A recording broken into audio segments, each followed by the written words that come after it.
A paz do Senhor, amada igreja, Igreja do Senhor Jesus, em todo o mundo.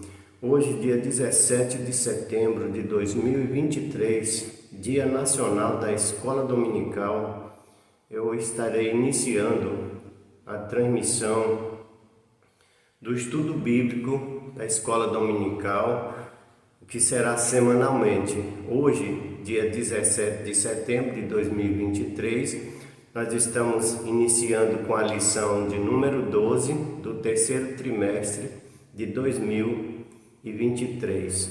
O tema de hoje é Sendo a Igreja do Deus Vivo. Então, essa transmissão é voltada principalmente para as pessoas que não têm condições de comparecer ao salão da igreja, pessoas que estão distantes, as quais eu quero cumprimentar neste dia, os nossos membros do Ministério Apologético Boas Novas em todo o Brasil e lá fora. Nós temos nos países bálticos, temos lá a nossa representante, Poliane Vesselens, está ali em missão de trabalho secular, mas nos representa. Temos a nossa congregação em Santa Rita de Cássia, representada pelo pastor Antônio e a missionária Cleomar. Eu quero cumprimentar a todos na paz do Senhor Jesus. Temos também aqui a nossa igreja local, a sede nacional, no condomínio Asa Branca, no município de Brasília, bairro Recanto das Emas. A paz do Senhor para todos. O meu nome é Anísio Andrade, pastor, presidente deste ministério, cuja finalidade é levar a palavra de Deus, socorrer os aflitos, os necessitados, servir a Deus e preparar um pequeno rebanho que fará parte de um rebanho maior, para que possamos subir com Cristo, estar com Cristo, morar com Cristo.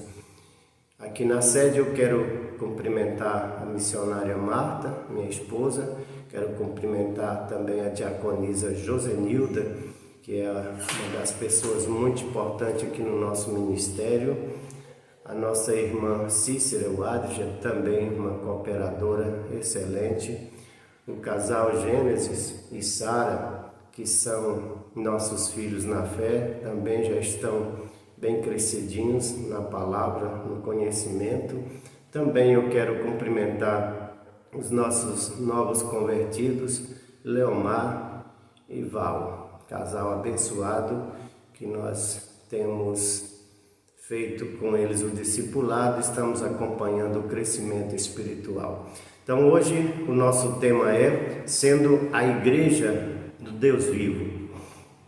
O texto áureo é: grande é esse mistério, digo-o, porém, a respeito de Cristo e da Igreja. Efésios 5, 32. Verdade prática. A noiva de Cristo não pode ser mundana, pois ela é a guardiã da verdade revelada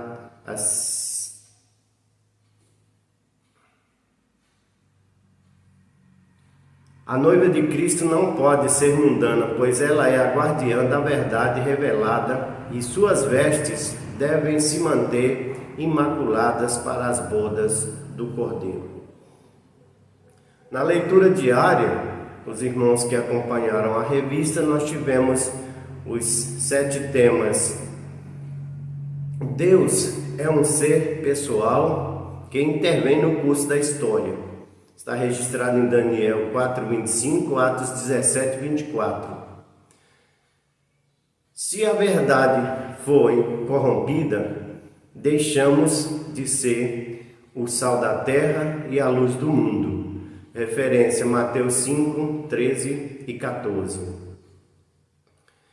A santificação da igreja é uma obra do Calvário. Referência Hebreus 13, 12. A Igreja Santa Imaculada terá acesso às bodas do Cordeiro. Apocalipse 19, do 7 ao 9. Zelando, vivendo e propagando a mensagem bíblica com fidelidade, Segunda a Timóteo 4:2. E finalmente, batalhando pela fé que foi entregue aos santos. Epístola de Judas, versículo 3.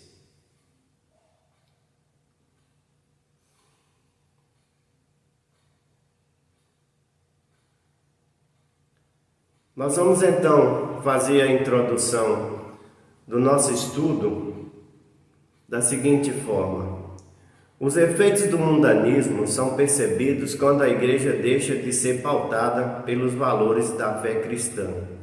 Paulo a Timóteo, segunda carta 3, do 1 ao 5. Infelizmente, ela não está imune às influências nocivas da sociedade. Segunda carta de Pedro 2, versículo 1. Nessa oportunidade, vamos abordar a natureza da igreja, seu relacionamento com Cristo e as armas que impedem a mundanização da igreja local. A proposta é chamar a atenção para o papel da igreja de Deus, do Deus vivo, como coluna e firmeza da verdade. 1 a Timóteo 3,15. Eu gostaria que vocês, ao assistir esse vídeo, vocês fossem pausando o vídeo e conferindo os textos bíblicos, para que o seu aprendizado seja mais aprimorado. Você escolhe a hora que você estiver tranquilo, que dê para você num lugar reservado ou com a família mesmo, você meditar na palavra de Deus, porque igreja do Senhor Jesus, os dias são maus, o tempo está findo e nós precisamos nos apegar ao Senhor Jesus. A palavra de Deus, ela tem que ser o nosso pão diário e nós temos que nos alimentar várias vezes ao dia. Amém? Então, prossiga aí comigo, vamos juntos nesse estudo maravilhoso. Primeiro tópico: a natureza da igreja do Deus vivo. A casa do Deus vivo. Paulo orienta Timóteo a como andar na casa de Deus, que é a igreja do Deus vivo. 1 Timóteo 3,15, parte A. A expressão casa de Deus foi emprestada do Antigo Testamento, onde o termo frequente a casa do Senhor. 1 Reis 3,1, 1 Crônicas 22:11. O uso original da expressão refere-se ao templo, mas o complemento, que é a igreja do Deus vivo, inclui o conjunto de membros da igreja. O apóstolo ainda usa os vocábulos domésticos da fé, Gálatas 6:10, família de Deus, Efésios 2:9, corpo de Cristo, 1 Coríntios 12:27 e templo de Deus, 1 Coríntios 3:16. A sentença Deus vivo enfatiza o verdadeiro Deus, em contraste com os ídolos mortos, 1 Coríntios 8:4, 2 Coríntios 6:16, 1 Tessalonicenses 1:9. Fazendo alusão à doutrina bíblica de que Deus é um ser pessoal, distinto da criação e que, ao mesmo tempo, se relaciona com a criatura, atuando na história humana. Daniel 4:25, Atos 17:24. Aqui foi o primeiro subtópico do primeiro tópico. Vamos ao segundo subtópico: a coluna e firmeza da verdade. A Bíblia assegura que a igreja do Deus vivo é a coluna e firmeza da verdade. 1 Timóteo 3,15, parte B do versículo. Nesta metáfora, a igreja é o fundamento que sustenta a verdade, ou seja, significa que foi instituída como guardiã da verdade por Deus revelada.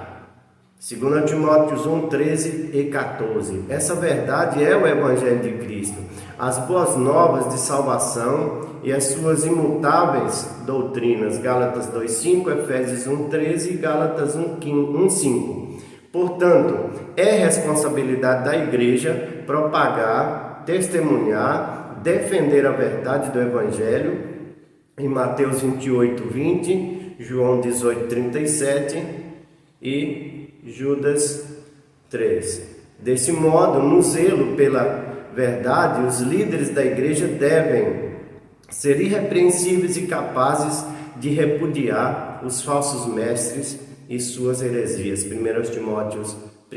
Timóteo 3, do 1 ao 13. Se a verdade do Evangelho for corrompida, então a igreja deixa de ser o sal da terra e a luz do mundo. Mateus 5, o 13 e o 14. Terceiro subtópico. O mistério da piedade. A verdade do Evangelho é personificada em Cristo. João 14, 6. Nessa concepção, o apóstolo Paulo diz: grande é o mistério da piedade. 1 Timóteo 3, 16, parte A. Devemos aqui ter atenção para as palavras mistério e piedade.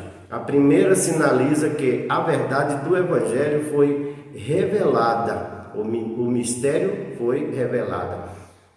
Carta de Paulo aos Colossenses, capítulo 1, versículo 26. A segunda retrata a base do cristianismo, que é a fé cristã. Na sequência, o apóstolo sintetiza que tudo isso com a expressão o mistério da piedade, o evangelho revelado, a fé cristã estabelecida no seguinte evento: Cristo, que se manifestou em carne, foi justificado em espírito, visto dos anjos, pregado aos gentios, crido no mundo, recebido em cima na glória. 1 Timóteo 3,16. E assim a igreja é a fiel portadora dessa verdade, segundo aos Coríntios 2,17. Então aqui nós vemos que a igreja do Senhor, ela é fundamental. Ela é mostrada aqui por Paulo como algo que foi revelado, veio de um mistério, né, da palavra de Deus, os mistérios de Deus revelados ao mundo através do ministério da igreja aqui na terra. A igreja veio para difundir, para propagar as boas novas do Evangelho. Esta questão do Cristo ressuscitado, morreu, né, mas ressuscitou, subiu para a glória, está sentado à direita de Deus e de lá ele orquestra através do seu Espírito Santo de Deus, que é também conhecido como Espírito de Cristo. Ele está orquestrando esta situação transitória da igreja aqui na terra. Então nós estamos sendo preparados para um dia todos nos reunirmos com Cristo em uma grande festa, em uma grande ceia. Enquanto isso, o anticristo estará aqui no mundo, reinando, né, no seu governo totalitário. E nós estaremos com Cristo, aguardando o fim de todas as coisas. Segundo tópico, Cristo e o relacionamento com a igreja. A primeira coisa, a santificação e a pureza. Paulo ensina que Cristo morreu pela igreja para que a santificasse, tendo-a purificado por meio da lavagem da água pela palavra. Efésios 2:5. Como é que funciona isso? Essa lavagem, ela é metafórica, né? Trata-se de uma metáfora, mas ela é real, porque ela é espiritual. Quando a palavra de Deus entra através do nosso consciente, dos nossos olhos durante a leitura, dos nossos ouvidos durante a oitiva da palavra de Deus, então nós estamos sendo lavados e purificados no nosso homem interior. Aqui vale para o sexo masculino e feminino e aqueles que se identificam com outra ideologia. Então a palavra de Deus, ela entra no nosso ser interior e ela nos limpa, nos purifica e nos traz de volta ou nos leva de volta ao estado original de espírito, alma e corpo, com a pureza de um ser que está diretamente ligado a Deus, como foi no princípio. Esse texto mostra que a regeneração, que Cristo nos purifica do pecado, e que no propósito do Calvário estava inclusa a nossa santificação. A expressão lavagem da água é usada de forma figurada, simboliza a palavra de Deus que opera uma limpeza espiritual. Está em Evangelho de João, capítulo 15, versículo 3. Nesse sentido, Cristo orou: santifica-os na verdade, porque a tua palavra é a verdade. Está em João 17:17. Ora, sabemos que a santificação é o ato de separar-se do pecado e preparar-se para a volta do Senhor. Nós temos vários textos bíblicos, 1 Pedro 1:15, Hebreus 2:14, etc. Esse processo é contínuo até a glorificação final no dia de Cristo. Romanos 6:22, 8:30, Filipenses 3:21. Segundo, gloriosa e irrepreensível. A igreja do Senhor, ela é gloriosa. Vocês podem perceber que quando a igreja do Senhor está reunida em um evento, em um culto, em algo, uma reunião, alguma coisa de cunho espiritual, ou não, até social, nós podemos ver que a igreja do Senhor, ela representa a glória de Cristo, e ela tem que ser irrepreensível. Aqueles membros que se tornam repreensíveis por práticas antibíblicas, práticas mundanas, eles são automaticamente isolados do contexto de igreja. Nós convivemos com eles como pessoas, os respeitamos como seres humanos, mas do ponto de vista espiritual, quando a pessoa se desvia do comportamento original, da separação do pecado, da saída figurada do mundo, essas pessoas, elas automaticamente se distanciam do convívio da igreja. Nós continuamos juntos com elas, mas elas não se misturam conosco, porque as suas práticas não coadunam com as práticas próprias da igreja do Senhor. A santificação tem como alvo preparar uma igreja gloriosa, sem mácula, sem ruga, nem coisa semelhante, mas santa e irrepreensível. Paulo aos Efésios 5:27. A Escritura compara a relação de Cristo com a igreja com a do marido com a esposa, segunda aos Coríntios 11:2. Assim a igreja é a noiva de Cristo, que se prepara para a festa nupcial. Apocalipse 21, o 2 e o 9. Durante essa espera, por meio do Espírito Santo, Cristo santifica para apresentá-la a si mesma, totalmente pura, segundo a Tessalonicenses 2:13. A ausência de mácula e de ruga significa sem mancha alguma, de ordem moral ou espiritual. A igreja do Senhor, ela não pode se comprometer com problemas mundanos, com coisas deste mundo. Nós temos que viver uma vida separada do ponto de vista espiritual. A igreja do Senhor, ela deve estar vestida nesse grau de pureza. Somente a igreja santa e imaculada terá acesso à ceia das bodas do Cordeiro. Apocalipse 19, do 7 ao 9. Jesus Cristo, quando fez a sua última Páscoa com os discípulos e celebrou a primeira ceia do Senhor, ele disse: desejei muito ceiar com vocês, e desde agora não beberei mais do fruto da vida, até que eu beba de novo convosco no reino do meu Pai.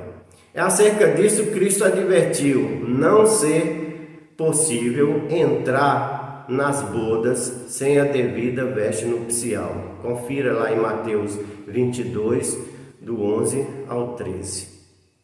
Glória a Deus.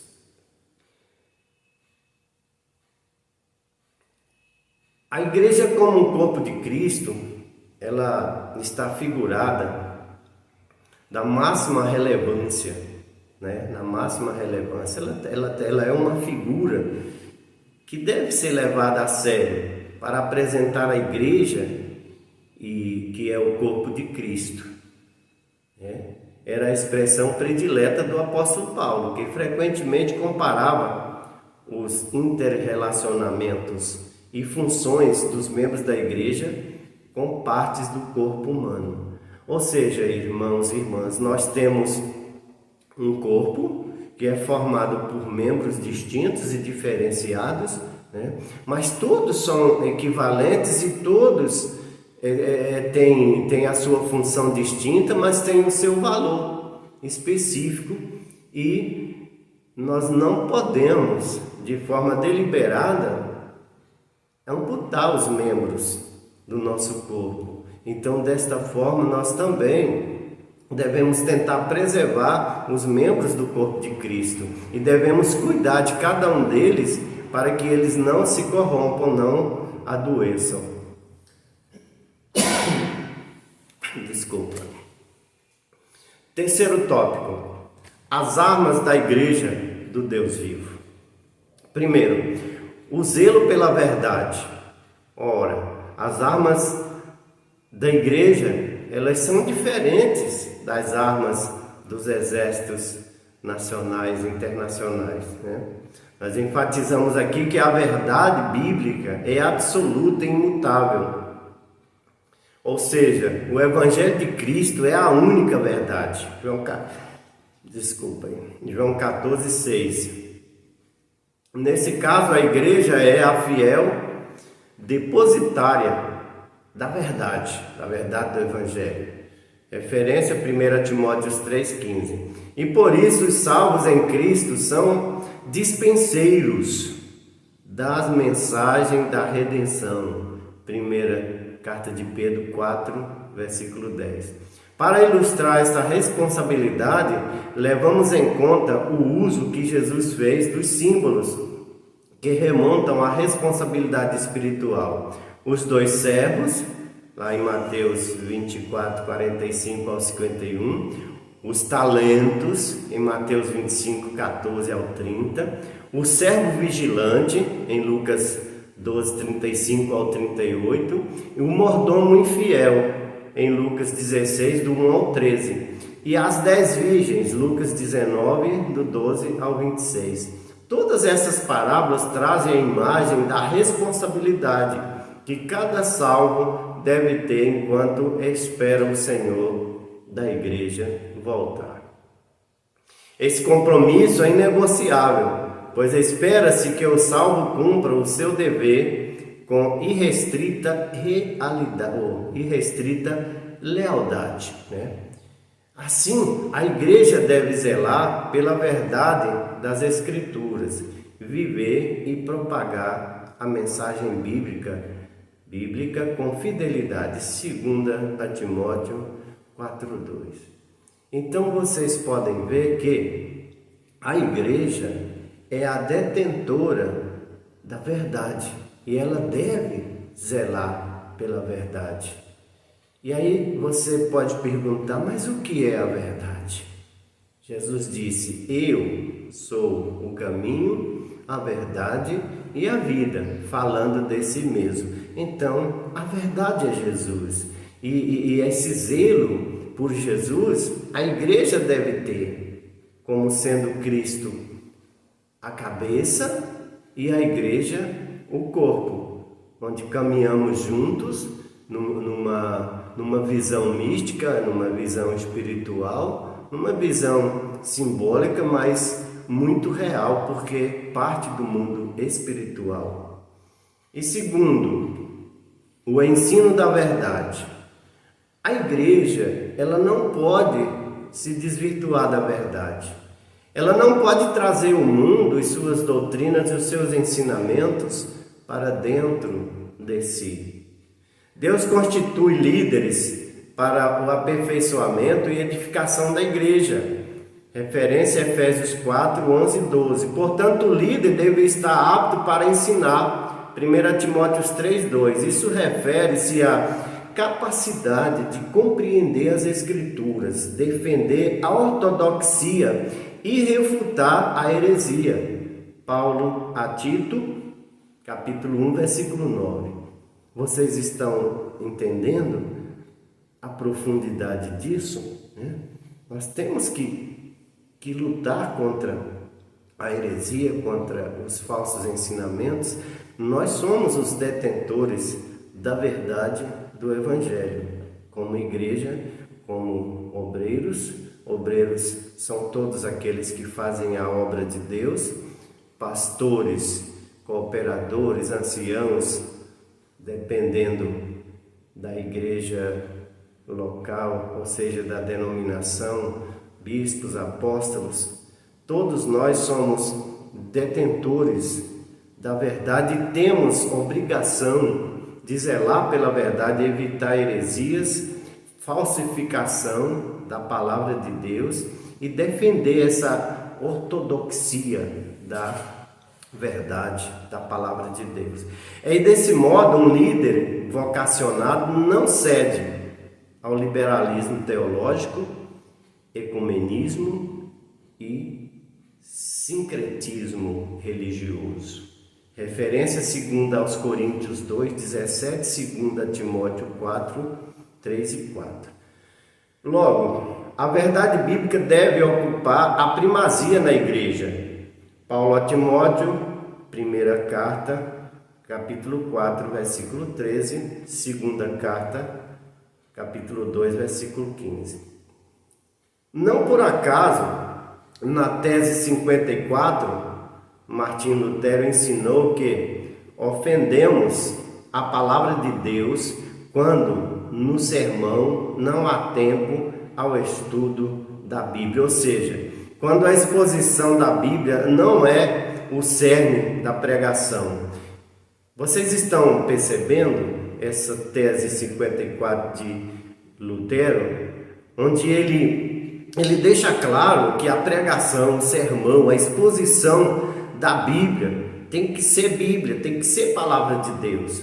A Bíblia tem que ser o cerne da pregação e do sermão. Muitas vezes nós ficamos inventando coisas, contando histórias durante o sermão, falando da nossa vida pessoal, contando histórias seculares. Enquanto isso, nós deixamos de aplicar, em síntese, a palavra de Deus, que deve ser sempre a primazia, deve ser sempre o cerne da nossa exposição bíblica. Fica o alerta para os pregadores: não misturem coisas seculares com a pregação do Evangelho.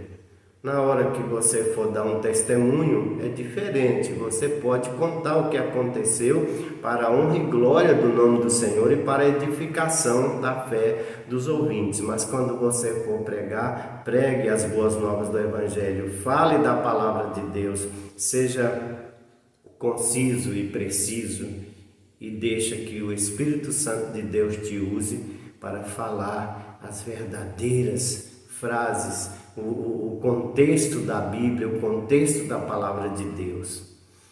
Não devemos ensinar as Escrituras e relativizando suas doutrinas. Existe a teoria da relatividade, que as coisas são relativas de acordo com a situação e tal, mas a relativização das coisas passa a ser uma forma de ideologia que a Bíblia, a palavra de Deus, refuta. Nós não devemos relativizar as doutrinas ou fazer concessão ao pecado. Equivale fazer a igreja refém do mundanismo. Quando você relativiza a doutrina do pecado, quando você coloca no mesmo padrão o que é certo e o que é errado, isto é relativo, né? Quando nós colocamos desta forma, do ponto de vista humano, nós estamos então fazendo concessões ao pecado e estamos tornando a igreja do Senhor refém do mundanismo. E, portanto, somente a verdade de Deus é capaz de libertar o pecador. João 8,32. E conhecereis a verdade, e a verdade vos libertará. Então não há outro caminho. Não tem como você trazer o mundo para a igreja e manter a igreja pura, a igreja santa. E se a igreja não for pura, não for santa, não estiver vestida de Deus, ela não estará preparada para assim entrar no mundo como exército, como pelotão, como companhia, como exército de Deus, para resgatar almas que estão se perdendo através dos séculos. Conclusão. Diante dos ataques de desconstrução da fé, a igreja de Deus deve ser vigilante, porque ela é a igreja do Deus vivo. E como igreja do Deus vivo, ela tem que estar atenta. Referência, 1 Coríntios 16:13. A igreja é a guardiã da única verdade que liberta, João 8,36. A mensagem da cruz não pode ser ressignificada.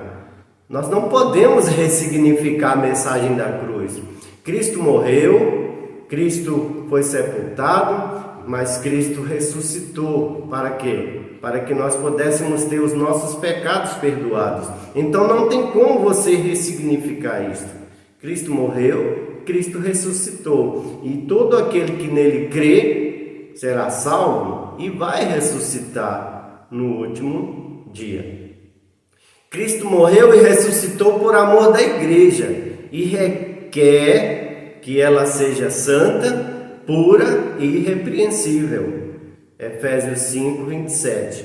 Portanto, a noiva de Cristo não pode macular suas vestes. Seu papel abarca o ensino e a defesa com todo zelo da integridade da fé revelada.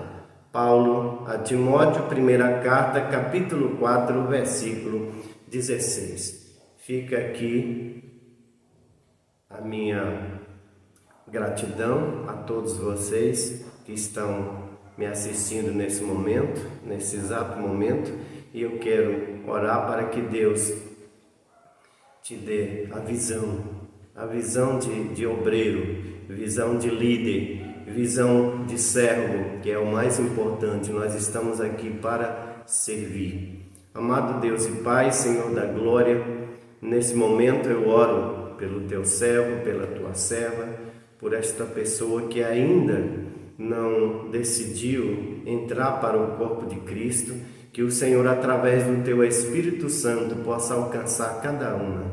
Eu oro, Senhor Deus, pelos pastores, pelos obreiros, por todos os teus servos e servas que estão na tua obra, nesta seara grande, onde estamos iniciando já a colheita final. Nós estamos aguardando a tua vinda, Senhor Jesus, e eu peço que o Senhor nos dê capacidade de manter as nossas vestes limpas, a nossa consciência pura, o nosso corpo imaculado e o nosso pensamento voltado para ti, Senhor Jesus, para que naquele grande dia nós possamos estar reunidos com o Senhor para sempre e para sempre, em nome de Jesus. Amém. A paz do Senhor, fiquem todos e todas com Deus.